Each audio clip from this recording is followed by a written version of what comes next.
सर्वव्यापक सर्वपूजनीय परमपिता परमात्मा सतगुरु बंदी छोर कबीर साहब जी के चरणों में साहब बंदगी। परम पूजनीय गुरुदेव महाराज जी के चरणों में साहब बंदगी साहब। बंधुओं, सतगुरु कबीर साहब के मूल बीजा ग्रंथ के रामायणी प्रकरण से रामायणी नंबर 6 का अर्थ हम बताएंगे और इस वीडियो को, इस सत्संग को आप लोग ध्यान पूर्वक सुनिएगा कि साहब इसमें इस जीव को क्या बता रहे हैं, क्या संदेश दे रहे हैं। तो चलिए हम साहिब की वाणी से आप लोग को रामायणी नंबर 6 का अर्थ बताने जा रहे हैं। साहिब इस रामायणी में बोल रहे हैं, बता रहे हैं। वर्णह कवन रूप और रेखा, दोसर कवन आई जो देखा। वो ओंकार आदि नहीं वेदा, ताकर कहूं कवन कुल भेदा। नहीं तारंगन नहीं रविचंदा, नहीं कछु होत पिता के बिंदा। नहीं जल नहीं थल नहीं थिर पौना, को धरु नाम हुकुम को वरना। को धरि नाम हुकुम को वरना। नहीं कछु होत दिवस निज राति, ताकर कहूं कवन कुल जाति। फिर साहेब नीचे साखी में बोले हैं। सुन्न सहज मन सुमृते, प्रकट भई एक जोत। ताहि पुरुष की हो बलिहारी, निरालंब जो होत। बंधुओं, इस रामायणी के प्रथम लाइन में साहिब क्या बोल रहे हैं कि वर्णह कवन रूप और रेखा, दोसर कवन आई जो देखा। साहब इस रामायणी में बता रहे हैं कि उस परमात्मा के रूप रेखा का क्या वर्णन करूं, उनका क्या बखान करूं, उनके रूप रेखा का क्या मैं बखान करूं। जहां से ये जीव आया है, क्योंकि मेरे अलावा कोई दूसरा वहां तो था नहीं। जहां से जीव आया है तो उस परमात्मा के अलावा कोई दूसरा वहां से नहीं आया है। ताकि जो बताए कि परमात्मा का ऐसा रूप है, ऐसा रंग है। बंधुओं, साहिब का कहने का मतलब है कि उस अमर लोक देश से हमारे अलावा कोई नहीं आया जिसको मैं जो बताए मेरे रूप और रंग को, ताकि मैं उसको बताऊं कि ये भी देखे हैं। साहिब के अलावा इस संसार में, मतलब इस सृष्टि के बारे में, चाहे हर जीव के बारे में साहिब के अलावा सर्वप्रथम किसी ने नहीं देखा था, न यहाँ सर आया था। केवल साहिब ही देखे थे। उसी को बस साहिब बता रहे हैं कि मैं कैसे बताऊं कि ये भी देखे थे, कोई दूसरा भी देखा था। अब साहिब निचली लाइन बता रहे हैं। वो ओंकार आदि नहीं वेदा, ताकर कहूं कवन कुल भेदा। साहिब बता रहे हैं निचले लाइन में कि वो ओंकार आदि नहीं वेदा, ताकर कहूं कवन कुल भेदा। यह जो निरंजन निराकार ओंकार, उसी को बोला जाता है। ये ओंकार निरंजन भी नहीं था, नहीं वेद था। मैं उस परमात्मा के भेद को कैसे बताऊं, क्योंकि उनको बताने का इस संसार में कोई प्रमाण नहीं है। ताकि मैं उनके भेद को बताऊं। साहिब कह रहे हैं कि मेरे भेद को मेरे अलावा इस संसार में कोई नहीं जान पाया, क्योंकि निरंजन ब्रह्म भी बाद में आए हुए और वेद भी उस समय जब निरंजन ब्रह्म भी नहीं थे, वेद भी नहीं था। तो उस परमात्मा के भेद को कैसे बताऊं, क्योंकि बताने का इस संसार में कोई प्रमाण नहीं है उनके अलावा। फिर साहेब बंधुओं आगे साहेब निचली लाइन में बोल रहे हैं तीसरी में, नहीं तारंगन नहीं रवि चंदा नहीं कछु होत पिता के बिंदा। साहेब फिर बता रहे हैं कि जब निरंजन ब्रह्म परमात्मा के देश में थे, उसी को कह रहे हैं कि नहीं तारांगन नहीं रवि चंदा और नहीं कुछ होत पिता के बिंदा। जब निरंजन निराकार ब्रह्म परमात्मा के देश में थे तो यह तारा सूर्य चंदा नहीं थे और नहीं पिता के वीर था। उसी को साहेब बता रहे हैं कि नहीं तारांगन नहीं रवि चंदा नहीं कुछ होत पिता के बिंदा। कारण कि तब वहां तारा भी नहीं था, चंदा भी नहीं था और माता के रजबीर भी नहीं, पिता के रजबीर भी नहीं था। उसी को कह रहे हैं साहब। फिर शायद चौथी लाइन में बता रहे हैं बंधु, नहीं जल नहीं थल नहीं थीर पौना को धरे नाम हुकुम को बरना।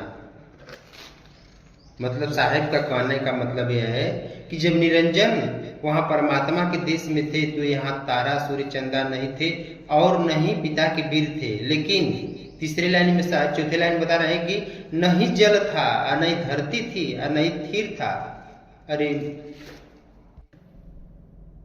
और नहीं पवन था, तो उसका नाम कौन धरा और उसकी आज्ञा का संसार में वर्णन कौन किया। उसी को शायद कर है कि नहीं जल नहीं थल नहीं थीर पौना को धरी नाम हुकुम को बरना। अब साहिब निचली लाइन में बता रहे हैं बंधुओं, नहीं कुछ होत दिवस निजुराती ताकर कहूं कवन कुल जाती। साहिब बता रहे हैं कि उस समय न दिन होता था न रात होती थी, उस समय न दिन था न रात था, तब उसको कौन कुल जात कौन कहेगा, उसकी कुल जाति कौन कहेगा, उसके कुल जात को कौन बताएगा, कौन उसका वर्णन करेगा। इसी बात पर ऐसा है कि नहीं कुछ हो तो दिवस निजुराती ताकर कहूं कौन कुल जाती। ताकर मतलब उसका जात कुल कौन बताएगा, कौन उसका वर्णन करेगा। फिर साहब लास्ट में अब साखी में बता रहे हैं, सुन सहज मन सुमृते प्रगट भई एक ज्योत ताहि पुरुष की हो बलिहारी निरालंब जो होत। साहब देखिए साखी में कितनी अच्छी बात बता रहे हैं कि जब परमात्मा के देश से आत्मा अलग हुई तो शून्य शरीर बना लिया। क्या बना लिया? शून्य शरीर बना लिया। उसी को हंस शरीर कहते हैं। जो पहली शरीर है उसी का नाम निरंजन ब्रह्म है। उसी को साहब इस साखी में बता रहे हैं कि शून्य में ब्रह्म की जब सूरत जागृत हुई तो ज्योति पैदा हुई और उसी ज्योति में विचार उठा। क्या विचार उठा? जब उसके अंदर उसी ज्योति जब पैदा हुई तो उसी ज्योति में विचार उठा तो चांद सूरज धरती आकाश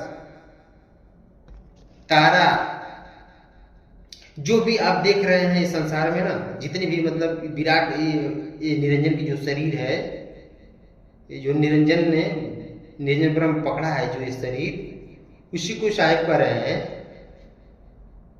कि चांद सूरज धरती आकाश तारा जो आप देख रहे हैं, इतनी विराट शरीर निरंजन ब्रह्म पकड़ लिया। उसी के शरीर के अंदर दिन रात भी हो रहा है।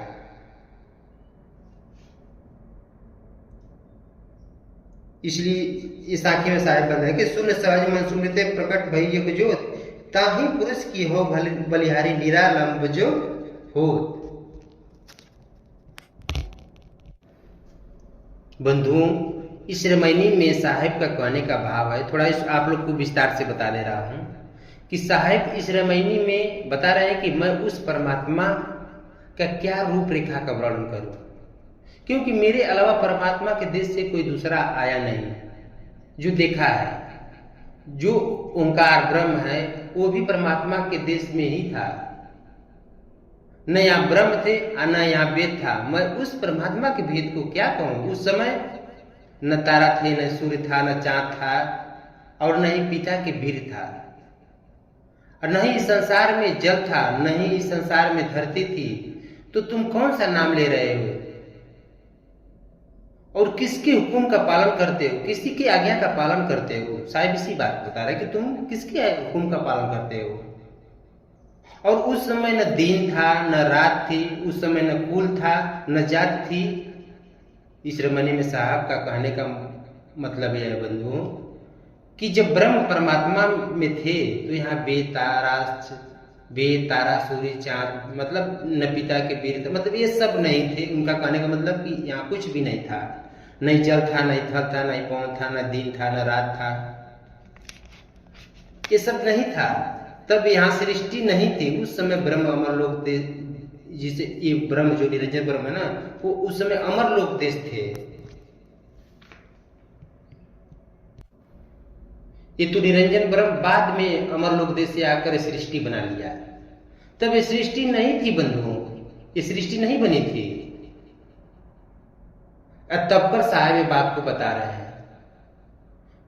जो लोग सृष्टि के अनादि मानते हैं, बताते हैं, वो लोग साहब का विचार नहीं जानते हैं, उनके विचार को नहीं समझ पा रहे हैं। उनका जो साहब का अच्छा मतलब असली सिद्धांत है, जो साहब का विचार है, उसको जो कह रहे हैं कि सृष्टि अनादि है, तो ये लोग नहीं जानते हैं। इसीलिए साहब इस रमनी में स्पष्ट बता रहे हैं कि सृष्टि बाद में बनी है, ये सृष्टि अनादि नहीं है। यह सृष्टि किसने बनाया है? इस साखी में साहब बता रहे हैं कि निरंजन ब्रह्म जो कहे ना, साहिब नीचे साखी में बताए हैं कि शून्य सहज मन सुमृत प्रकट भई एक जोत, ताहि पुरुष की हो बलिहारी निरालंब जो।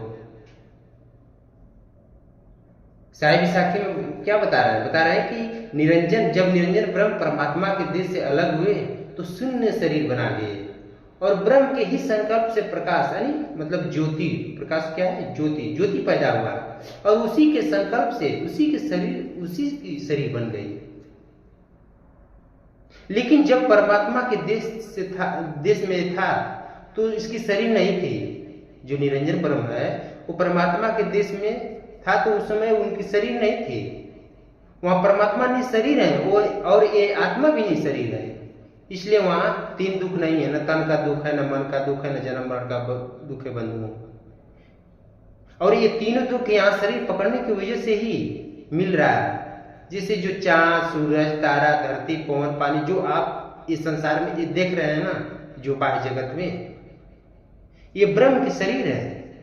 और उसी के शरीर में दिन रात हो रहा है। जो दिन हो रहा है, जो रात हो रहा है, उन्हीं की, ये ब्रह्म के शरीर में ही हो रहा है। और उसी की इच्छा से 4,84,00,000 योनियां उसी के शरीर के अंदर है। जो 4,84,00,000 योनि जो मतलब बना है, उसी की इच्छा से बना और उसके शरीर के अंदर है। उसी को शायद कह रहे हैं कि ताहि पुरुष की हो बलिहारे निरालंब जो हो।